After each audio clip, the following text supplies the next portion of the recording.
It is good to be with you. I'm Jessica Layton, in for Joe in Savannah. And we begin this Tuesday morning with news from the war with Iran. A U.S. military helicopter on patrol over the Strait of Hormuz going down over the critical waterway on Monday. President Trump says we are expected to learn more details today about what led to the Apache helicopter crash. The president says the two pilots on board are fine. We're learning this morning the pilots are in stable condition after they were rescued. The Strait of Hormuz, as you know, has been a major sticking point between the U.S. and Iran in this conflict that has now gone on for more than 100 days. Iran has maintained a hold on the strait, which is critical to the world's oil supply. President Trump says despite this incident, he is confident a deal to end the war will happen sooner than later. We have ongoing negotiations in Iran and with Iran, and that hasn't stopped. And we could have at least an idea by 1 or 2 days from now, but I think it's going well. That will not allow in any way, shape, or form nuclear weapons. The president's comments came hours after Iran and Israel exchanged attacks for the first time since an April ceasefire agreement. NBC News chief foreign correspondent Richard Engel has the latest from Jerusalem. U.S. Central Command says that an Army Apache attack helicopter was lost at sea and crashed while off the coast of Oman. It was on patrol as part of the U.S. military presence in the Persian Gulf, enforcing a blockade on Iran, preventing ships from entering or leaving Iranian ports. After the helicopter crash, the U.S. military launched a massive search and rescue operation, recovered the two pilots within 2 hours. CENTCOM's reporting that the pilots are in stable condition. It did not list a cause of the crash, that it is under investigation. President Trump is continuing to express optimism that a peace deal between the U.S. and Iran could be reached and could be reached soon, without explaining any reasoning for his optimism. He said that a deal could happen within an hour if all the sides wanted to, and that he's hopeful that a deal could be reached between the U.S. and Iran within the next 2 to 3 days. All right, Richard, thank you. Here at home, voters in 4 more states are heading to the polls today to pick their candidates for November's pivotal midterm elections. Part of Democrats' hopes to regain the majority in the Senate rest on flipping a seat in Maine, where candidate Graham Plattner has drawn national scrutiny over some scandalous revelations about his past.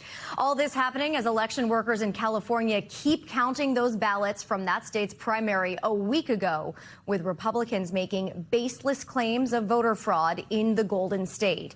NBC News Washington reporter Alice Barr has the details on that. Alice, good morning. Good morning, Jessica. Today's primary elections offer more clues about how voters are feeling ahead of the November midterms, with a heavy focus on that Senate race in Maine centering on a controversial candidate.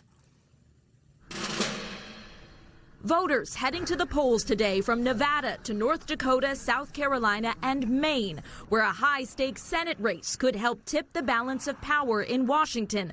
We get to show this country the way forward. Oyster farmer and former Marine Graham Plattner is the clear Democratic frontrunner aiming to unseat 5-term Republican Senator Susan Collins, while weathering a series of scandals, including recent allegations of toxic and unsettling behavior 3 former girlfriends described to the New York Times. Allegations Plattner denies, while acknowledging what he calls a dark period after his military service. When politically motivated, serious and false accusations are made against me, Maine, you have my back. President Trump, meanwhile, addressed a tele-rally for South Carolina Senator Lindsey Graham's re-election bid and again raised questions about election integrity. We don't want any surprises. We don't want any bad things to happen. In elections, you never know, so we have to be very careful. After abruptly ending a 50-minute interview with NBC's Kristen Welker when she challenged his claims of election fraud in California, there's no evidence of fraud in the state's ballot counting. The president later posted it's, quote, not possible for Spencer Pratt, the candidate he endorsed, to have lost the runoff for Los Angeles mayor, alleging, quote, rigged elections. California officials acknowledge the state's universal vote-by-mail system causes delays, but say it is working. Our job is to make sure that we process those ballots correctly, securely, accurately, and that does take time. NBC News now projecting progressive city councilwoman Nithya Raman will face incumbent Democratic Mayor Karen Bass in the fall. Millions of mail-in ballots still need to be counted statewide in California, and the governor's race there remains unclear. The Republican candidate is calling for changes to speed up the counting process. That's something Governor Gavin Newsom's office says he'd like to see, too, and we can expect that timing is going to be a key point of contention in November. Jessica. For sure. And Alice, we want to go back to the Maine Senate race real quick. How are Democratic lawmakers responding to the allegations that have been raised about Graham Plattner? Yeah, it's a difficult position for fellow Democrats, certainly on Capitol Hill. And we've heard leading Democrats from Representative Alexandria Ocasio-Cortez to Senator Adam Schiff try to frame this as a choice the people of Maine need to make, and one between Graham Plattner's personal flaws and the policy questions that are outstanding. We heard AOC talk about having to weigh what she said were valid concerns about Plattner's personal life against things like Medicare and health care policy in this country. Yeah, all the big issues. All right, Alice, thank you.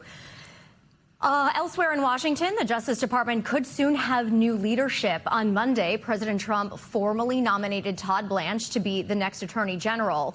Blanche, President Trump's former personal lawyer, who has served as acting Attorney General since Pam Bondi was ousted in April, is a staunch defender of the president and his agenda. But Blanche is expected to face a big uphill battle for confirmation in the Senate. NBC News Capitol Hill correspondent Julie Sirkin joins us now with more on this and other headlines from Washington. Hey, Julie, so why do some senators appear skeptical of Blanche for this post, and what kind of questions do we think he's going to face?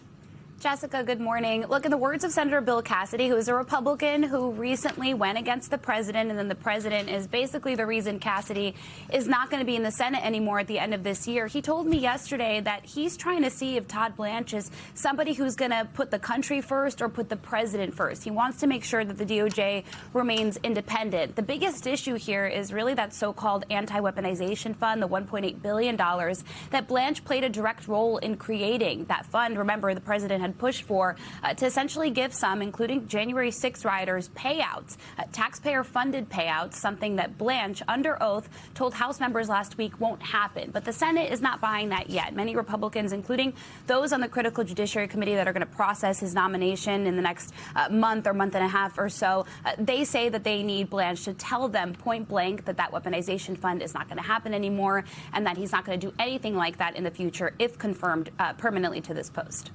And Julie, President Trump, we know, continues to face some pushback over some of his projects in Washington, including that UFC event that's supposed to happen this Sunday on the White House lawn. What else do we know? There was a lawsuit filed just this past weekend. It's probably not going to do anything to stop the event from taking place because it's scheduled for June 14th on Sunday, which also happens to be the president's birthday. But it was filed by the Public Integrity Group. It's a watchdog organization, and they say that they're not sure if this event is private, public, whether it really is designed to celebrate America's 250th birthday, because the UFC CEO, Dana White, he's a major Trump surrogate. He campaigned for him. He's a big ally. They're questioning whether the president's actually going to profit because of this UFC fight, something the administration has completely pushed back on. Remember, this fight is taking place on the White House South Lawn. There's a fan fest. There's all this fanfare surrounding it. And there are a lot of questions just because this really has never happened before. Julie, the House could vote on that $70 billion reconciliation bill to fund ICE and Border Patrol that was passed by the Senate on Friday. What do we know about whether it's expected to pass? Yeah, Senator Lisa Murkowski, the only Republican to vote against it. She said, though, it's not because she doesn't want to fund immigration and customs. It's because of the process. This didn't go through regular order. Democrats were not consulted. This is a party line Republican effort to fund those two provisions inside the DHS. And that's because Democrats months ago objected to the immigration enforcement practices, the very harsh practices that we saw at the beginning of this year and at the end of last year. This is something they've pushed back on. So Hakeem Jeffries, the top Democrat in the House, said, we're not not going to provide any Democratic votes. That's an issue for Mike Johnson because he can only afford to lose 2 Republicans. Thomas Massie of Kentucky, who is not a Trump ally, already said he plans to vote against it because it adds to the deficit. But certainly this is a priority for Republicans, and they could potentially push it through today. And it's coming as we're learning the president's border czar is planning to ramp up ICE operations here in New York City. Julie, what's behind this decision, and what do we know about those plans so far? There has been a clash, Jessica, between Kathy Hochul, the governor of New York, and Tom Homan, the president's border czar, over this legislative package that the governor recently signed into law. It would essentially give citizens of New York more protections against ICE enforcement. It does not allow state and local officers to participate in those enforcement activities. So Tom Homan said, you know what, we're going to send the biggest surge yet, in his words, of ICE officers to New York City. He didn't say when. He didn't give many details of how that would work out. But certainly this comes at a time where for months, blue cities, blue states in particular, including in New Jersey, we recently saw clashes at an immigration facility there, immigration detention center there, we've seen that happen over the last few months. Now it's happening in New York. Homan saying he's going to surge those officers there. Hochul pushing back, saying it's going to create more chaos for citizens in New York. We'll see what happens. So many headlines out of Washington this morning. Julie, thanks so much. Let's talk about the weather now, and millions of people across the South and Midwest bracing for the possibility of more severe weather today. This follows days of flooding rains that have trapped people in cars, leading to swift water rescues. NBC News national correspondent Aaron Gilchrist has the latest. Ferocious storms ripping across Missouri. Several communities awakened by pounding rain and flash flooding. A man and woman stuck with their dog on top of a car. First responders pushing through waist-deep water and rescuing people by boat. Firefighters saving a woman and a child from their front porch after rising water turned their home into an island. In Joplin, a young couple losing everything to floodwaters. We pretty much just went up to our whole house completely full of water. In Alabama, rising water sweeping trucks off roads and trapping a dozen hikers in a cave on Sunday. They were trapped about chest deep water, moving water. It was cold. It was dark. There is no light. Officer Jeremy Little and another rescuer using rope to help guide all of the hikers through the water and out to safety. And how much danger were these people in? The possibility of the danger that they were in was extremely high. If anybody fell over and into the high rushing water, could have been drowned. Meanwhile, in California, firefighters urgently racing to put out a growing new wildfire in San Diego. Battling the blaze from above and on the ground as flames potentially threaten hundreds of homes. Aaron Gilchrist, NBC News. With all this in mind, we're tracking severe storms headed to the plains and the upper Midwest. For more details, let's look at the Morning News Now weather. Meteorologist Rafael Miranda joins us now with the latest. Rafael, good morning. Good morning, Jessica. Yeah, we're dealing with that enhanced risk for severe weather today. And it's not just today, it's for the next 3 days. So let's take a look at what we're expecting this afternoon and tonight, focusing on the Dakotas, especially this orange shaded area here for that enhanced risk. Tornadoes a possibility, a few strong tornadoes a possibility as well, and large hail. I've highlighted the tornado risk here, the Dakotas into western Minnesota here. We'll be watching places like Fargo and Bismarck as we head throughout the afternoon for those dangerous storms to move through. Tomorrow, even more affected with that severe weather risk. You can see it's 35 million, including Minneapolis, La Crosse, Duluth, Milwaukee in the range here of slight to enhanced risk. And again, we'll be tracking that risk for tornadoes, hail, a dangerous potential day. This is for tomorrow, again, including places like Davenport, Iowa, into Madison, Wisconsin. And then we shift even farther east. This is on Thursday now. 43 million at risk for severe weather, including tornadoes. And we're talking about the Windy City now, Chicago in that enhanced risk. Lots of folks dealing with that severe weather threat on Thursday.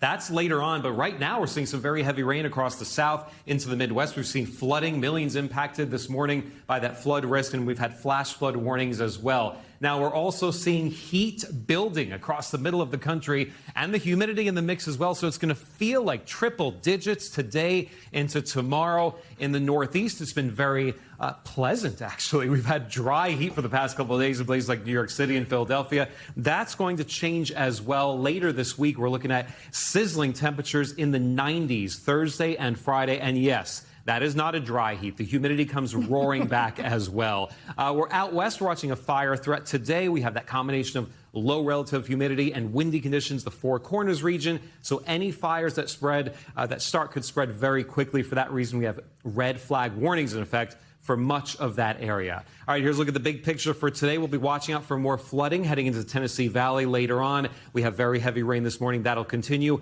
Hot and humid for the middle of the country. 90s all the way up to Minnesota, straight down to Texas. That is some major summer heat there. Again, that severe threat later today in the Dakotas. Out west, generally quiet. The fire risk is there. Otherwise pleasant. Southern California. And again, in the Northeast today, 79 in New York City. Comfortable low humidity. But all of that changes. We want to enjoy it while it lasts, because by tomorrow, the mugginess is back. And as you said, it is not a dry heat here in the Northeast. No. All right, Rafael, thank you so much. Closing arguments are set to begin later today in Texas in the murder trial of Carmelo Anthony. The 19-year-old is accused of fatally stabbing 17-year-old Austin Metcalf at a high school track meet last year. Prosecutors say what started as an argument over a spot under a team tent ended in that murder. The defense maintains Anthony felt threatened and acted in self-defense. If convicted, he could face life in prison. NBC News correspondent Ryan Chandler has more. Carmelo Anthony's defense suddenly resting their case. Anthony, now 19, has pled not guilty to the murder of 17-year-old Austin Metcalf, claiming self-defense after fatally stabbing him in the chest at a high school track meet last April. The defense calling Anthony's former football teammate to the stand, who described Anthony as distraught immediately after the stabbing, telling the jury he saw Anthony crying, a coach comforting him. A contrast to the exchange captured on the arresting officer's body camera, where Anthony says, "I'm not alleged, I did it, and he put his hands on me, I told him not to." The defense argues Anthony was responding to a physical threat from Metcalf, but prosecutors call his actions unjustified provoked murder, alleging he goaded Metcalf into pushing him, then killed him. Also in dispute, whether Anthony should have been in a visiting team's tent in the first place. His former teammate testifying that was not unusual, but witnesses for the prosecution said Metcalf's team had a strictly enforced no uninvited guests policy. One witness testifying that Anthony refused to leave when asked, calling the students a bunch of expletives who were not going to do nothing about it in the moments before the stabbing. The trial that has ignited racially charged rhetoric across North Texas now barreling toward a close. Anthony's supporters raising concerns for fairness after the prosecution struck all black jurors, urging their supporters to avoid disruptions. That only serves the interest who wants you to turn this trial into a circus. Ryan Chandler, NBC News.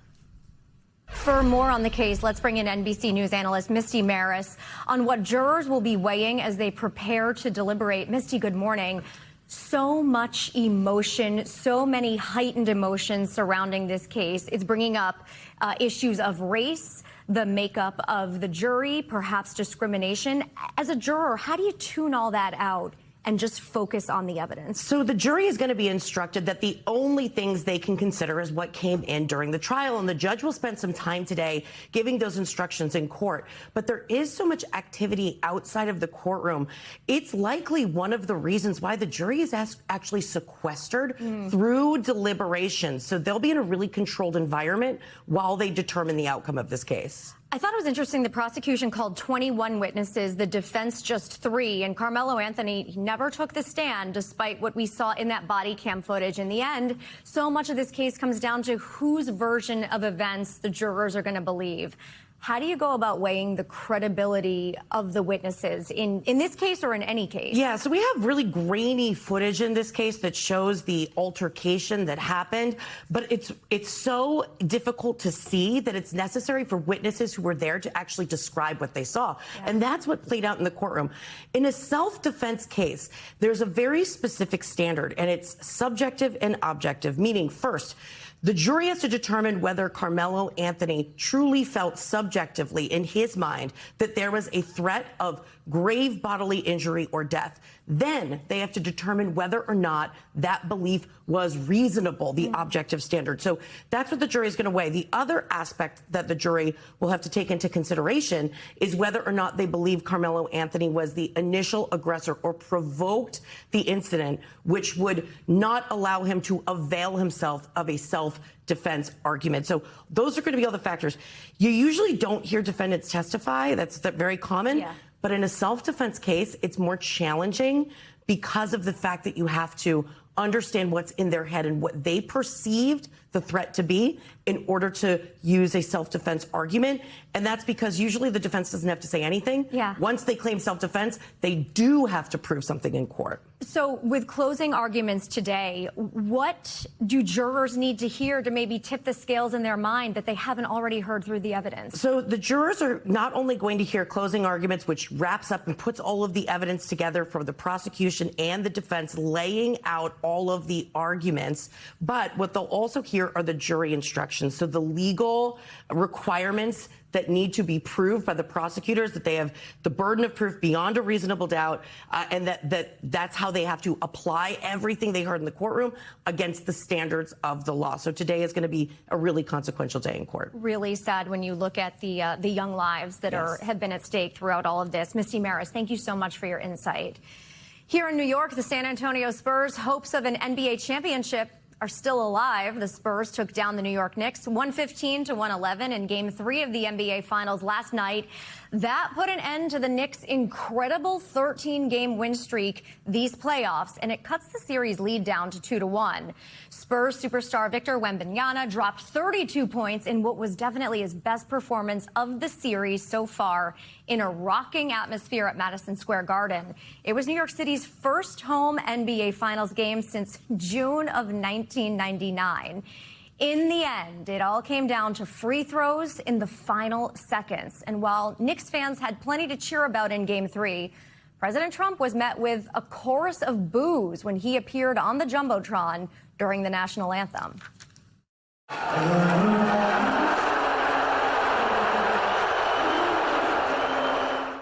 With his appearance at the game came heightened security measures all over the city, forcing fans to show up several hours early to the game. The city also had to cancel some popular watch parties outside the arena. But in the end, the president, Timothée Chalamet, Ben Stiller, and the rest of the Knicks fans in attendance were left at a loss for the first time since the end of April. We thank you for watching, and remember, stay updated on breaking news and top stories on the NBC News app or watch live on our YouTube channel.